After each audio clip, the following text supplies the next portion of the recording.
Итак, значит, маленький магазинчик ужасов. Фильм 86-го года, до этого фильм был еще такой же 60-го. То есть, ну, казалось бы, сегодня мы смотрим ремейк 60-го. А нет. Вышло так, что фильм 60-го года так всем пришелся по душе, что сначала по нему сделали мюзикл, а уже по мюзиклу сняли второй фильм. Но я вам расскажу, как все это начиналось, потому что это продукт адски интересной эпохи 60-х годов, вернее, самого конца 50-х. Но мы не будем долго с вами беседовать там о кризисе Голливуда, молодом независимом кино, мы говорим по сути. А именно о том, что в 50-е годы появилось много так называемых независимых режиссеров, которые на смешные бюджеты снимали, ну, по нашему мнению, очень смешные фильмы. В деньгах они были ограничены, а в фантазии никоим образом. Вот. И таких было много замечательных, но я бы отдельно вам рассказала про двоих. Первый – это Уильям Кастл. Это человек, который в конце 50-х пробовал делать интерактивное кино.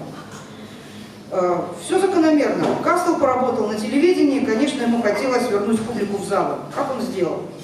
Он придумал кучу аттракционов. К примеру, да, у него был в буквальном смысле интерактивный фильм «Мистер Самбоникус», который, ну вот перед самым концом публике предлагали проголосовать. То есть выжить главному герою или не надо. Но была это вообще-то неискренняя фигня, потому что финал все равно всем показали бы один и тот же, где главный герой погибает. Просто такое развлечение для публики, все охотно голосовали, там, мочи его скотину, там, ну, благо Кастл, он весь фильм подводил к этой мысли, что ну не надо этому гаду дальше жить. Самый известный фильм Кастла «Колющий», хотя по-английски называется «Тингер». Прекрасная, чудесная история. И Кастла мы вам никогда не будем показывать, потому что его нужно показывать как минимум так, как это делал Уильям Кастл. История обыкновенная. Один очень-очень умный ученый интересуется природой страха человеческого. И что он узнает? Оказывается, у нас, и у меня, и у вас тоже в позвоночнике живет такая мелкая тварь. Ну, в конце фильма показывают, что это такая вот тварь из папье-маше на нитках и с лапами краба. Вот, она и называется Тингер. И, ну, естественно, от нашего страха она разрастается. Бороться с ней можно только громким криком. И, конечно, у героя ученого есть друг, у которого впечатлительная и немая жена, которую друг так вот в ходе эксперимента и доводит до смерти от страха. Ну что же делает ученый? Ну, померла женщина, жалко, давайте посмотрим, что у нее в позвоночнике. Ну и давай вскрывать позвоночник, и оттуда вылезает огромный Тингер. И он убегает, он бегает хаотично по городу, он забегает в кинотеатр, в кинозал. И вот уже сообщает голос с экрана, что ах, черт, извините, придется прервать сеанс, нам прибежал Тингер, в зале гаснет свет.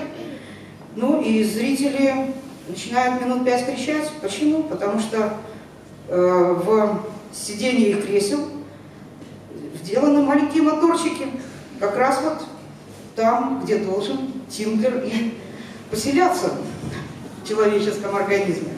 Вот. Но да, Кастл был молодец, но вот наш самый главный культурный герой – это действительно человек-глыба, это Роджер Корман. То есть человек, без которого то независимое кино, которое мы знаем, оно случилось бы. Но было бы оно совершенно другим. Корман, ну, наверное, все-таки в историю кино он вошел как человек, который, ну, оформил в киноискусстве США относительно внятную готическую традицию, сняв 8 фильмов по своему любимому писателю Эдгару По. И они настолько нравились зрителям, что когда Корман вспомнил, что вообще-то он любит не только Эдгара По, Лавкрафт тоже молодец, снял кино по Лавкрафту, то прокатчики писали на афишах, что фильм по Эдгару По. То есть, ну, такая вот, согласитесь, в наше время неуместная уловка совершенно. Вот, но, итак, все-таки возвращаясь к большому количеству недорогих фильмов. Из них самых главных 2. Хотя много было чудесных, и «Атака крабов-монстров», и «Женщина-оса», и «Чудовище с миллионом глаз» — это все Роджер Корман, которого невозможно не любить, просто читая название его фильмов. Но самое-самое важное Конечно, это «Маленький магазинчик ужасов» и фильм о настоящем искусстве с прекрасным названием «Ведро крови». Ну, про «Маленький магазинчик ужасов» потом и подольше. «Ведро крови» тоже хорошая история. Молодой человек хочет быть скульптором. Скульптуры не лепятся. Однажды он нечаянно убивает котика. И, ну, видимо, прилетает к нему муза и говорит: «Озалей котика глиной». И творчество пошло. Пошло творчество, то есть уже не только с котиками, конечно. Вот. Но, да, кроме очень интересного, очень колоритного кинематографиста, Корман был и очень интересным продюсером, и именно его деятельность продюсерская позволила ему воспитать, ну, целую плеяду культурных героев, которые вам известны. Например, однажды вышло так, что Корман увидел советский фильм, советский sci-fi под названием «Небо зовет». Это, ну, такая проникновенная история, ну, как советский корабль летит на Марс. То есть, ну, летят люди на Марс, там, бульбочку посеять, то есть, ну, нормально все, да? А им приходится вернуться. Почему? Чтобы спасти американцев. А почему спасать американцев? Американцы вот очень торопились на Марс, ну, поспешили людей, насмешили, но наш советский корабль их спас. Корману это кино очень понравилось. Что он сделал? Он купил кино и молодому, тогда еще не режиссеру, значит, поручил его перемонтаж. Конечно, кое-что в фильме поменялось. Во-первых, не было противостоящих друг другу Советского Союза и США, были просто север и юг в сложных отношениях. И, конечно, появилась, ну, такая вот чудовищная битва инопланетных монстров. Без этого никак. Фильм вышел в прокат, да, его смотрели, а подправил его под американский рынок, ну, никто иной, как Фрэнсис Форд Коппола. Но с другим советским фильмом у Кормана была история поинтереснее. Фильм, который в нашем прокате назывался «Планета бурь». Там опять советские космонавты и американцы летят уже на Венеру. Корману этот фильм очень понравился. И сначала он поручил его адаптацию одному юному дарованию, Кертису Харрингтону, ну, который, конечно, там добавил в этот чудесный фильм битвы инопланетных монстров, но зритель не шел. Ну, Корман, он недолго горевал, благо под рукой было другое юное дарование, Питер Богданович. И он уже отдал этот фильм Богдановичу. Что сделал Богданович? В советском фильме, кроме битв инопланетных монстров, появились сцены с амазонками. И вот тогда все сложилось у этого фильма. Хотя Богданович говорил, что, ну, «Планета бурь» скучное, неинтересное кино, то есть, ну, в котором есть какой-то потенциал, но без амазонок было не то. Вот. А сам Корман, да, он имел такой очень хороший, узнаваемый режиссерский почерк. Потому что, в принципе, вот, даже вот если вы просто себе вообразите альтернативный фильм Стивена Спилберга, Спилбергу Корман никак не помог. Спилберг сам такой случился, ну, хотя много у них общего с Корманом. Если вы, например, представите, что в фильме «Челюсти» действует акула из папье-маше на фоне картонных декораций, все верно, у вас в голове получится фильм Роджера Кормана, режиссера, который славился просто своей любовью к низким бюджетам. То есть это был не просто режиссер, у которого, там, например, после фильма оставались летучие мыши. И эти летучие мыши из фильма «Не мертвые» потом появились в фильме другом. Они захватили мир. Один из своих самых известных фильмов, с которого начиналась карьера Джека Николсона, «Террор», Корман, ну, снял нечаянно. Он увидел, как, значит, стоят уже никому не нужные декорации другого фильма, и быстро написал под них сценарий. Таким же образом он успел поработать на Мосфильме, когда в середине 90-х годов приехал директор Мосфильма. Ну, видимо, тогда нужно было снять что-то очень сердитое и недорогое, потому что зачем же Корман? И режиссеру предложили съездить в Советский Союз. Корман сделал следующее. Он приехал, увидел, ну, чудесные совершенно декорации с Франции 19 столетия. Вот. И, ну, конечно, решил, что будет снимать в них.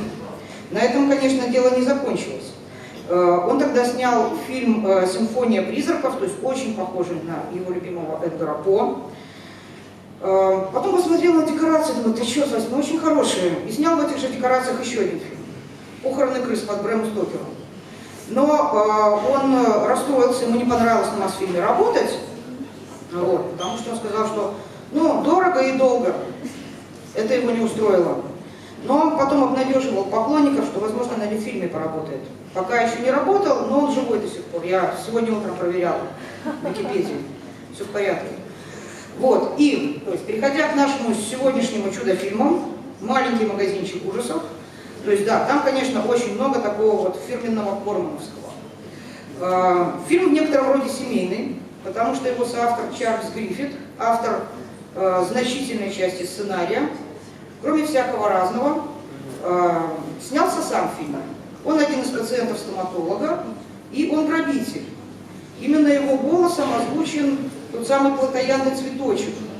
Причем, ну, предполагалось, что озвучивать будет другой человек, потом уже, на стадии постпродакшена. Гриффит, ну, с большего он просто подавал реплики актерам, чтобы все нормально было. А потом Корман посмотрел, что получилось, и сэкономил. Не стал звать актера. Вот. Конечно, Гриффит привел в кино сняться бабушку. То есть старушка с миртовым деревом – это его бабушка. А бомжара? Нет, не дедушка, папа. Вот. Хотя в одной из сцен появляются действительно реальные бомжи, то есть Корман по привычке сэкономил. Он очень рационально распоряжался скромными бюджетами. Ну и вообще стиль работы у него был такой хороший. Он снимал двумя камерами, он очень редко снимал дубли. Ему было совершенно все равно на освещении, судя по всему. Вот, и да, то есть этот фильм, кроме всего прочего, в аналы киноистории вошел как фильм, снятый за рекордное количество времени. Ну, за 2 дня и ночь еще понадобилось. И, конечно, ну, по-разному пишут про его, по тем временам, очень скромный бюджет. То есть, ну, в русскоязычных источниках пишут про 30 тысяч долларов, в англоязычных про 22,5. Вот, но фильм, который вы сегодня будете в основном смотреть, фильм 86-го года. Его снял тоже человек не последний, Фрэнк Оз. Ну, я тут смотрю, что вы тут все в основном люди помоложе, а мое поколение очень хорошо знало, как минимум, его голос, потому что это человек, который озвучивал Йоду и мисс Пигги. И, конечно, он знал, как на площадке управляться с куклами, потому что для того самого плотоядного цветочка было создано 6 аниматронных растений, а в кульминационной сцене одним из этих растений управляет сразу 60 операторов. Но, да, то есть если вот там, как говорила мисс Пигги, может, многие из вас не знают, сообщу вам другой факт для вашего поколения. Значит, те самые чудо-песни, которые в фильме звучат. Автор лирики Говард Экшман, композитор Алан Менкен. С их творчеством вы познакомились, когда смотрели диснеевский фильм «Русалочка». И, в принципе, вы убедитесь, что эти люди остались себе верны. Поменялось очень мало. Конечно, в этом фильме было немало технических сложностей, потому что, к примеру, когда снимали сцену, где цветочек поет, оказалось, что ну, его губы никак не синхронизируются вот с текстом песни. Все плохо получается. И что придумали, значит, хитрые постановщики, они сняли вот это пение с частотой 12-16 кадров в секунду, а когда монтировали фильм, ускорили это до 24. То есть получилось все нормально с цветочком. Но, то есть вы рядом увидите, что рядом поют, собственно, люди. То есть, конечно, им тоже пришлось синхронизироваться с цветком, который пел в 2 раза медленнее. Просто посмотрите и подумайте, что вы сделали ради искусства. Вот. Ну, значит, на этом я вам напоминаю, что кому нужно смонтировать фильм про черепашку, какашку, то есть все обращайтесь к Арине. А сейчас городской лесничий Игорь Корзун покажет нам киножурнал. Ура!